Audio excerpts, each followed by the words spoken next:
Hello बच्चों, आज हम अध्याय 2 रेखाएं और कोण देखेंगे। देखिए बच्चों, हमने सीखा था कि बिंदु किसे कहते हैं। तो अगर हम कोई कागज छोटा सा चिन्ह लगा देते तो इसे हम बिंदु कहते हैं। अगर हम दो बिंदुओं को आपस में मिला देते हैं तो ये एक रेखाखंड बन जाता है। और अगर ये रेखाखंड को हम आगे तक बढ़ा देते हैं अनंत तक तो यह एक रेखा बन जाती है। और अगर एक प्रारंभिक बिंदु से हम कोई रेखा शुरू करते हैं जिसको हम एक दिशा में अनंत तक बढ़ाते हैं तो इसे हम किरण कहते हैं। ऐसे एक बिंदु और दो किरणों से बनने वाली जो आकृति होती है उसे हम कहते हैं कोण। तो आज हम कोणों पर और रेखाओं पर चर्चा करेंगे। आज हम इस अध्याय में बिंदु, रेखा, कोण, घूर्णन भुजाएं बनाना, कोणों को मापना, कोणों के प्रकार एवं उनके नाप, रेखाखंड, किरण, कोणों की तुलना, विशेष प्रकार के कोण और कोणों को बनाना के बारे में चर्चा करेंगे। इन सभी गणितीय अवधारणाओं को समझने के लिए देखिए, हमने स्टेपलर तो सभी ने देख रखा है, स्टेपलर काम कैसे करता है ये भी हमने देख रखा है। तो देखिए आज हम समझने की कोशिश करते हैं। ये एक स्टेपलर है, अगर इसे हम खोल देते हैं तो इसके बीच में बनने वाला कोण बड़ा हो जाता है और जैसे जैसे इसको हम बंद करते हैं इसके बीच में बनने वाला कोण छोटा होता जाता है। जब इसका कोण बिल्कुल ख़त्म हो जाता है, इसको हम ऐसे चिपका देते हैं और इसको दबा रहे हैं तो ये स्टेपल हो गया। ऐसे इसका कोण खत्म होने पर ये स्टेपल हुआ है। प्रश्न क्रमांक 1, आकृति। ये हमें आकृति दी गई है जिसमें एक ये रेखाखंड, दूसरा रेखाखंड और तीसरा रेखाखंड और इन्हें नाम ए, बी, सी और डी दिया गया है। इसमें पूछा गया है कि कितने रेखाखंड है। तो देखिए हमें आकृति ऐसी दी गई है और इन्हें नाम ए, बी, सी, डी दिया गया है। अब इसमें रेखाखंड की संख्या पूछी गई है। तो देखिए ये पहला रेखाखंड, ये दूसरा और ये तीसरा। इसमें 3 रेखाखंड है, ये 1, ये 2 और ये 3। तो इसका सही जवाब होगा 3। प्रश्न क्रमांक 2, दो बिंदुओं से होकर कितनी रेखाएं खींची जा सकती हैं। तो देखिए यहाँ पर हमने 2 बिंदु बना लिए। अब इनसे होकर हम रेखा खींचने की कोशिश करते हैं तो इन दोनों से होकर सिर्फ और सिर्फ एक ही रेखा खींची जा सकती है। यदि हम बिंदु किसी और शेप में भी लगाएंगे, खड़े में भी लगा दिए तो भी इनसे एक ही रेखा बनेगी। अगर हमने बिंदु ऐसे टेढ़े लगा दिए तो भी एक ही रेखा बनेगी। मतलब 2 बिंदुओं से होकर सिर्फ एक रेखा खींची जा सकती है। तो इसका सही जवाब होगा 1। प्रश्न क्रमांक 3, एक साइकिल के पहिए में 36 ताने हैं तो 2 संलग्न लगातार तानों के बीच का कोण कितना होगा। तो देखिए हमने देखा था कि एक वृत्त जो होता है, पूर्ण वृत्त, वो 360 डिग्री का होता है। अब इसमें हमें बता रखा है 36 ताने हैं, ऐसे 36 लाइंस दे रखी है। तो हमें 360 को 36 से डिवाइड करना पड़ेगा। 36 से 36 को काटेंगे तो 10 डिग्री आ जाएगा। तो साइकिल के 2 क्रमागत तानों के बीच में 10 डिग्री का कोण बनेगा। तो इसका सही जवाब होगा 10 डिग्री। प्रश्न क्रमांक 4, सामान्यतः किसी भी पेड़ की 2 टहनियों के बीच में बनने वाला कोण होता है। तो देखिए ये एक टहनी है और एक टहनी है, इन दोनों के बीच में बनने वाला कोण न्यून कोण होगा। ये जनरली न्यून कोण ही बनता है 2 टहनियों के बीच में। तो इसका जवाब होगा न्यून कोण। प्रश्न क्रमांक 5, कोण की भुजाओं की लंबाई कम करने पर कोण का मान होगा। देखिए ये हमारे सामने एक कोण दिया गया है। अगर मैं इसकी भुजाओं की लंबाई कम कर देती हूँ तो भी इसके बीच का जो कोण बन रहा है वो एज इट इज रहेगा, सेम रहेगा। इसके बीच का कोण बदलेगा नहीं। तो कोण की भुजाओं की लंबाई कम करने पर कोण का मान नहीं बदलेगा। प्रश्न क्रमांक 6, दिए गए चित्रों में जीवों के मुंह खुले हैं। इन जीवों के खुले मुंह में किस जीव में सबसे बड़ा कोण बन रहा है। तो देखिए ये हमारे अजगर का मुंह खुला हुआ है, ये मगरमच्छ का, ये मछली का और ये चिड़िया का। तो चिड़िया का मुंह सबसे ज्यादा खुल रहा है तो इसके बीच में सबसे बड़ा कोण बन रहा है। तो आंसर होगा चिड़िया। प्रश्न क्रमांक 7, एक सरल कोण में कितने समकोण होते हैं। तो देखिए अगर हम एक सीधी रेखा बनाते हैं तो उस पर बना कोण सरल कोण कहलाता है। और समकोण की बात करें तो अगर हम इसको बीच में से मोड़ देते हैं तो ये एक समकोण बन जाता है। तो इधर भी एक समकोण बन रहा है, इधर भी एक समकोण बन रहा है। तो 2 समकोण होंगे, पहला समकोण ये रहा और दूसरा समकोण ये रहा। तो एक सरल कोण में बनने वाले समकोणों की संख्या होगी 2। प्रश्न क्रमांक 8, दी गई आकृति में न्यून कोणों की संख्या ज्ञात कीजिए। तो देखिए हमें यह आकृति दी गई है, इसमें हमें न्यून कोणों की संख्या ज्ञात करनी है। तो हम इसमें न्यून कोणों की संख्या ज्ञात कर लेते हैं। यहाँ पर देखिए 1, 2, 3, फिर यहाँ देखें 4, 5, 6, 7, 8, 9, 10, 11, 12। तो इसमें टोटल बन रहे हैं 12 न्यून कोण, तो इसका आंसर होगा 12। प्रश्न क्रमांक 9, कैंची के दोनों ब्लेडों को अधिकतम खोलने पर बनने वाला कोण क्या होगा? तो देखिए ये हमारे सामने कैंची है, इसको हमने सबसे ज़्यादा खोल दिया, ये खोलते जा रहे हैं, तो इसके बीच में बनने वाला कोण कौन सा होगा? अधिक कोण। प्रश्न क्रमांक 10, दो रेखाएं जब समकोण पर मिलती है तो वह रेखाएं क्या कहलाती है? तो देखिए ये एक रेखा है, ये दूसरी रेखा है, अगर ये एक समकोण पर बन रही है, यहाँ 90 डिग्री का कोण बन रहा है, तो ये एक दूसरे पर लंब कहलाएंगी। क्या कहलाएंगी? लंब।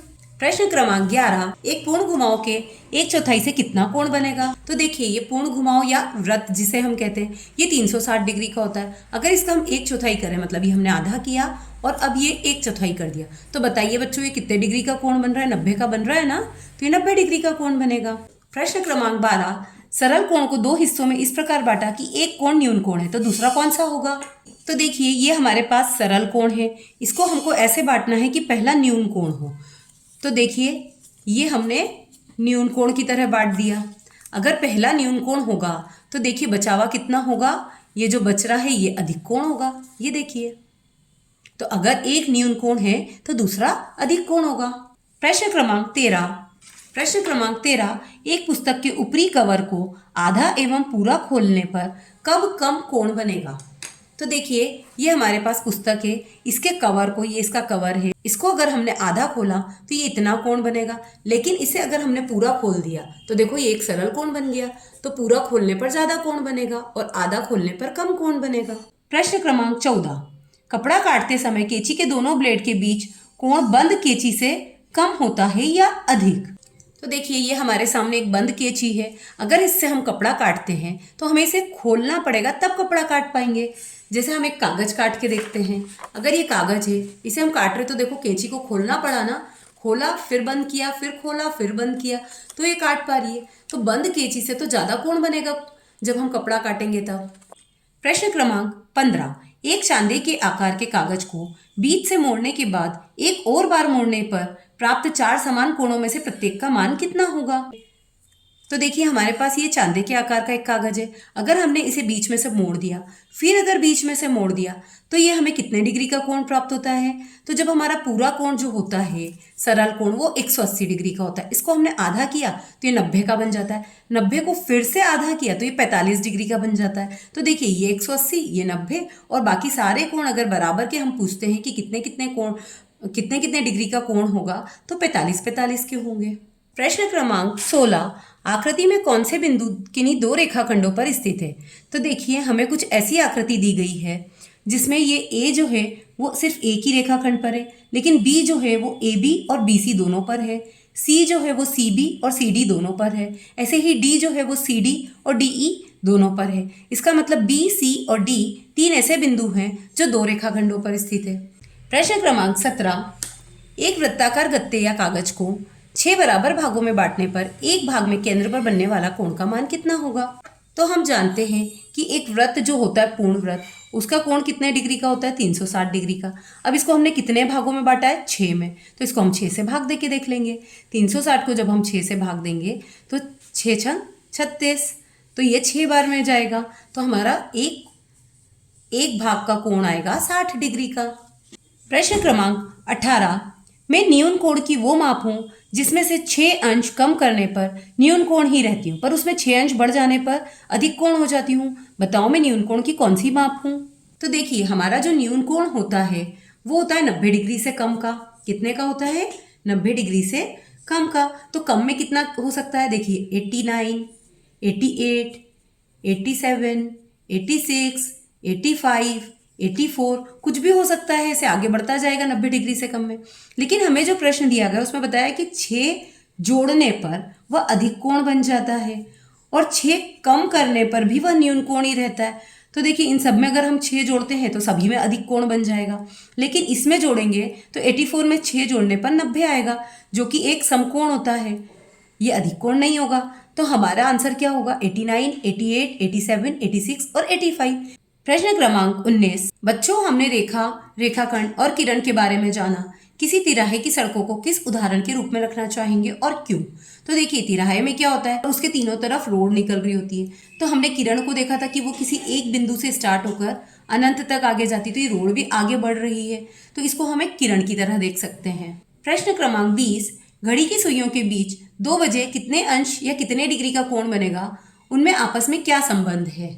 ये हमारे सामने एक घड़ी है जिसमें 2 बजने का हमने दर्शा रखा है समय।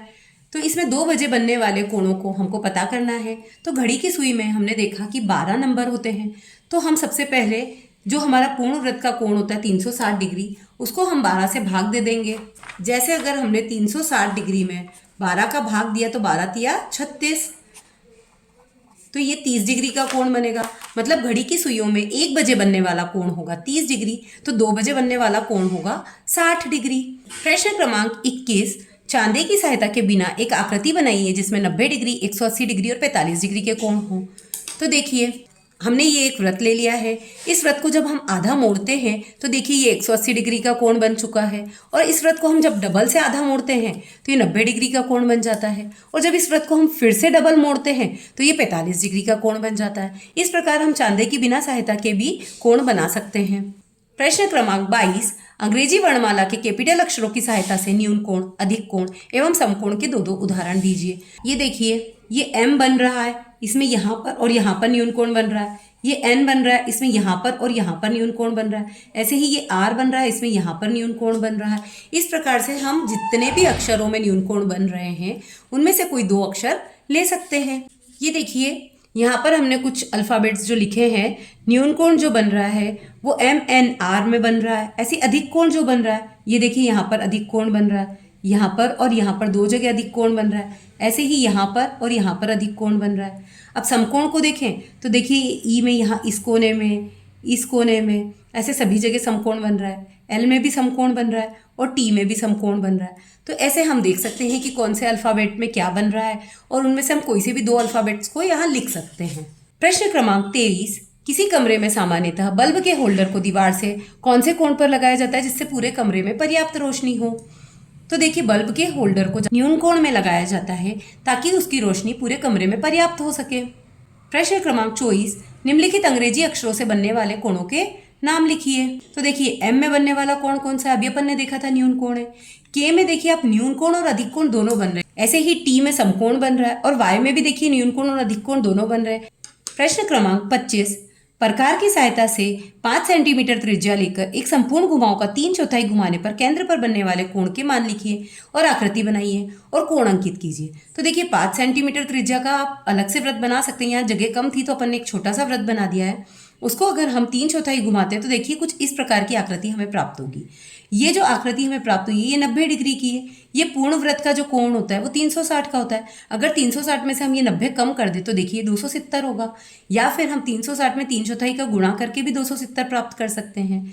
या एक प्रकार से एक और देख सकते हैं कि ये 90 है, ये 90 है और ये 90, तो 3 बार 90 मिला है तो 9 दूनी 18, 9 तिया 27। तो ऐसे करके भी हम देख सकते हैं। हम किसी भी प्रकार से इसका मान ज्ञात कर सकते हैं। सभी प्रकार से इसका मान 270 डिग्री ही आएगा। प्रश्न क्रमांक 26, एक आकृति बनाइए जिसमें 3 न्यून कोण, एक समकोण और 2 अधिक कोण हो। उन कोणों को अंकित करके उनके नाप भी लिखिए। तो देखिए, हमने एक आकृति बनाई है। इसमें यहाँ पर देखेंगे हम एक न्यून कोण बन रहा है, यहाँ पर एक अधिक कोण, यहाँ पर भी अधिक कोण, यहाँ न्यून कोण, यहाँ न्यून कोण और यहाँ एक समकोण बन रहा है। तो हमसे बोला गया था 3 न्यून कोण, पहला, दूसरा, तीसरा, एक समकोण, ये रहा हमारा समकोण, और 2 अधिक कोण, ये रहे 2 अधिक कोण। तो ये आकृति हमने एक बना दी है। अब इसमें न्यून कोण के नाम क्या क्या होंगे? A, C और E। समकोण कौन सा होगा? D। और अधिक कोण कौन से होंगे? B और F। तो ये हमने यहाँ पर लिख दिए हैं। प्रश्न क्रमांक 27, चांदे की सहायता से कोण PQR, कोण RQS, कोण SQT और कोण PQT के अंशमाप ज्ञात कीजिए। तो देखिए, यहाँ पर हमें एक आकृति दी गई है जिसमें P, Q, R, S, T सब नाम दिए गए हैं। अब हमें जो कोण नापना है हम उसके अकॉर्डिंग इसको चांदे को सेट करेंगे। जैसे PQR नापना है तो हम सबसे पहली लाइन जो है PQ और R, इनको देखेंगे। ये चांदे का जो पॉइंट होता है, ये लाइन और एक ये खड़ी लाइन, इनका जो मिलान बिंदु होता है उसको हम इस बिंदु पर शीर्ष पर रखेंगे, और ये जो नीचे की लाइन है जिस पर 0 लिखा हुआ है उस लाइन को हम इस पर रखेंगे, और ऊपर ये लाइन जिस भी लाइन से मैच होगी वही हमारा माप होगा। तो ये हमारा कोण कितने डिग्री का आ रहा है, 55 डिग्री का। ये 50 से देखिए 5 ज़्यादा है, तो ये 55 डिग्री का कोण है PQR। सेकेंड हमसे पूछा गया है RQS। तो RQS के लिए हम इसको ऐसे रखेंगे चांदे को, क्योंकि हमारी लाइन अब यहाँ से शुरू हो रही, तो हमें चांदा भी टेढ़ा रखना पड़ेगा। अब यहाँ से हम आगे बढ़े तो ये 60 डिग्री का बन रहा है। फिर हमसे पूछा गया SQT। तो SQT के लिए हमें चांदे को और ज़्यादा घुमाना पड़ेगा। अब यहाँ से शुरू करेंगे तो देखिए ये 45 डिग्री का बन रहा है। फिर हमसे पूछा गया PQT। PQT के लिए पुनः हमें PQ पर आना पड़ेगा। तो PQ पर आने के बाद ये T तक जाएंगे, तो ये हमारा बन रहा है 160 डिग्री का। इसमें जहाँ से जीरो शुरू होगा वहाँ की लाइन को हम देखेंगे। ये हमारा इधर लाइन है, तो इधर के जीरो से हम शुरू करेंगे। यहाँ हम 180 से शुरुआत नहीं कर सकते, जीरो से शुरू करके हम जाएंगे 160 तक। प्रश्न क्रमांक 28, चांदे की सहायता से प्रत्येक कोण का माप निकालिए। प्रत्येक कोण को न्यून कोण, अधिक कोण, समकोण या प्रतिवर्ती कोण में वर्गीकृत कीजिए। यहाँ हमें कुछ कोण दिए गए, तो हम एक एक करके सबके मान ज्ञात करते हैं। पहला कोण है PTR। तो इसे ज्ञात करने के लिए हम चांदे को ऐसे रखेंगे टेढ़ा, इस लाइन पर, P वाली लाइन पर चांदे को रखेंगे और फिर इसे नापेंगे। तो ये देखिए 35 डिग्री का आ रहा है, तो हमारा पहला कोण होगा 35 डिग्री का। फिर PTQ है, तो PTQ के लिए भी चांदे को ऐसे ही रखना पड़ेगा और Q तक की लाइन देखेंगे, तो ये आ रहा है हमारा 60 डिग्री का। फिर PTS है, तो PTS वाली लाइन देखेंगे, तो ये आ रहा है हमारा 85 डिग्री का। फिर WTP है, तो देखिए WTP यहाँ से शुरू होकर WTP और इसमें बाहर से घुमाव दिखा रखा है, इसलिए हमें इसे बाहर की तरफ नापना पड़ेगा। तो देखिए WTP को नापने के लिए हमें क्या करना होगा। सबसे पहले हम एक काल्पनिक रेखा खींच सकते हैं। यहाँ पर एक रेखा खींच लेते हैं, जिससे ये हमें नीचे का कोण जो है वो 180 डिग्री का हो जाएगा। अब यहाँ से यहाँ तक का कोण नापकर और इसे जोड़ सकते हैं।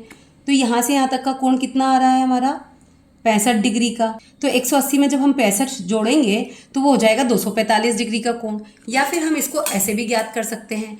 ये हमारे पास एक चांदा है, इससे भी हम ज्ञात कर सकते हैं।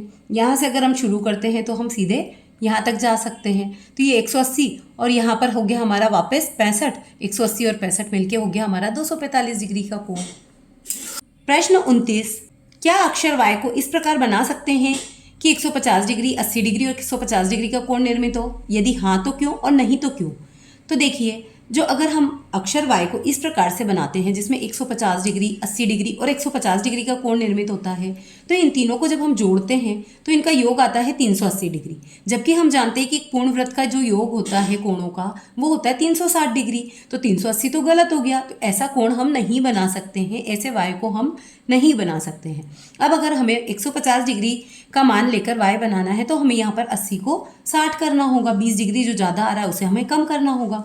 तो हमने ये देखिए हमने यहाँ पर एक Y की आकृति बनाई है, जिसमें यहाँ 150 डिग्री, यहाँ पर भी 150 डिग्री का कोण बना दिया। तो बीच में जो बचा है वो अपने आप ही 60 डिग्री का बना है। ऐसे करके अगर हम इन तीनों को जोड़ते हैं तो अब ये 360 डिग्री आ जाएगा, जो कि सही है। प्रश्न क्रमांक 30, नीचे दिए गए प्रत्येक ग्रिड में बिंदु A को ग्रिड के दूसरे बिंदुओं से एक सरल रेखा में इस प्रकार मिलान कीजिए कि हमें एक न्यून कोण प्राप्त हो। और इसके विभिन्न तरीके क्या क्या हो सकते हैं। तो देखिए, हम कोई सी भी एक रेखा जैसे ये दे रखी है, अगर इसको हम ऐसे मिला देते हैं तो ये एक न्यून कोण बन जाता है। ऐसे ही हम अन्य आकृतियां भी बना सकते हैं। जैसे कि मैंने एक रेखा ये खींची तो इसको न्यून कोण बनाने के लिए मैंने ऐसे जोड़ दिया। फिर एक आकृति ऐसे बनाई, इसको न्यून कोण बनाने के लिए ऐसे जोड़ दिया। एक आकृति ऐसे बनाई, इसको न्यून कोण बनाने के लिए ऐसे जोड़ दिया। तो हम किसी भी तरह से न्यून कोण बना सकते हैं। जैसे ये बनाया और ये बनाया, इधर ये बनाया तो इसको ऐसे जोड़ दिया। ऐसे हम बहुत सारे न्यून कोण बना सकते हैं। प्रश्न क्रमांक 2, बिंदु A को ग्रिड के दूसरे बिंदुओं से एक सरल रेखा में इस प्रकार जोड़ें कि एक सरल कोण प्राप्त हो। इसे प्राप्त करने के विभिन्न तरीके क्या हो सकते हैं। तो देखिए, ये हमें एक रेखा दी गई है, ऐसे ही हमें एक रेखा दी गई है। तो अब इसे हमें कैसे जोड़ना है। तो बिंदु A को हमें जोड़ना है, तो देखिए इसको हम सीधा ऐसे आगे बढ़ा देते हैं तो भी हमें एक सरल रेखा प्राप्त होती है। यहाँ पर हम इसे ऐसे सीधा आगे बढ़ा देते हैं तो हमें सरल रेखा प्राप्त होती है। ऐसे हम बिंदु A को आगे बढ़ा सकते हैं। प्रश्न क्रमांक 3, अब बिंदु A को ग्रिड के दूसरे बिंदुओं से एक सरल रेखा में इस प्रकार जोड़ें कि एक समकोण प्राप्त हो। तो देखिए, ये बिंदु A है, इसे हमें सरल रेखा में इस प्रकार जोड़ना है कि हमें समकोण प्राप्त हो। तो इसे हम ऐसे सीधा जोड़ देते हैं तो देखिए यहाँ पर एक समकोण बन गया है। ऐसे ही यहाँ पर बिंदु A है, इसे हम या तो नीचे की तरफ या ऊपर की तरफ कहीं पर भी जोड़ देते हैं तो ये हमें समकोण प्राप्त हो जाते हैं। इस बिंदु को भी हम ऐसे जोड़ सकते थे ऊपर की तरफ भी, तो भी हमें एक समकोण प्राप्त होता। तो जो बिंदु A दिया है उससे सीधी रेखा ऊपर या नीचे की तरफ निकालने पर हमें एक समकोण प्राप्त होता है।